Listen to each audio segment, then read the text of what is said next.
السلام علیکم ورحمۃ اللہ۔ ہاں جی دوستو، امید ہے آپ سب لوگ خیریت سے ہوں گے اور اللہ کا شکر ہے میں بھی خیریت سے ہوں۔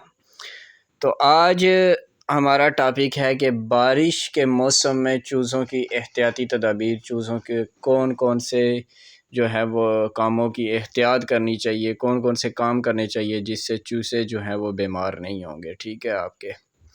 اچھا، سب سے پہلے تو آپ یہ کریں کہ بارش کے آنے سے پہلے آپ کے جو کیج ہے اس کی صفائی لازمی ہوئی ہو، تاکہ اگر فرض کرے اگر بیچ میں کوئی پانی وغیرہ چلا جاتا ہے اس سے جراثیم نہ بنے، یا پھر کسی یعنی کہ کئی مرتبہ سائڈوں سے بارش آ جاتی ہے، ہوا تیز ہوتی ہے، تو اس وجہ سے جو ہے وہ اندر اگر جگہ گیلی ہو جائے تو کم از کم جو ہے وہ جراثیم والی جگہ نہ بن جائے، اس کے اوپر بیٹھیں وغیرہ نہ ہوں۔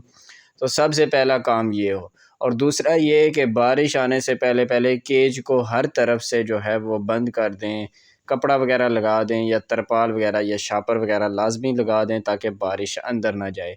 تیسرا کام یہ کہ بارش کے موسم میں جو ہے وہ اکثر چوزوں کو کیا کہتے ہیں، ریشہ وغیرہ ہو جاتا ہے۔ بارش کے موسم میں جب لگاتار بارشیں ہوتی ہیں بھیگنے کی وجہ سے یا ٹھنڈ کی وجہ سے، رات کو کوشش کریں کہ چوزوں کو جو ہے وہ تھوڑی دیر بلب وغیرہ جلا کے رکھے تاکہ کیج کے اندر جو ہے وہ ٹھنڈ وغیرہ ہو جائے۔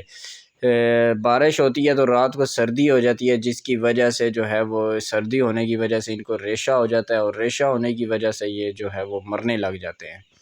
تو اس لیے سب سے پہلے ضروری یہ ہے کہ آپ نے رات کو ان کو جو ہے وہ بلب جلانا ہے کچھ، تاکہ ہیٹ اندر ہو جائے۔ ٹھیک ہے؟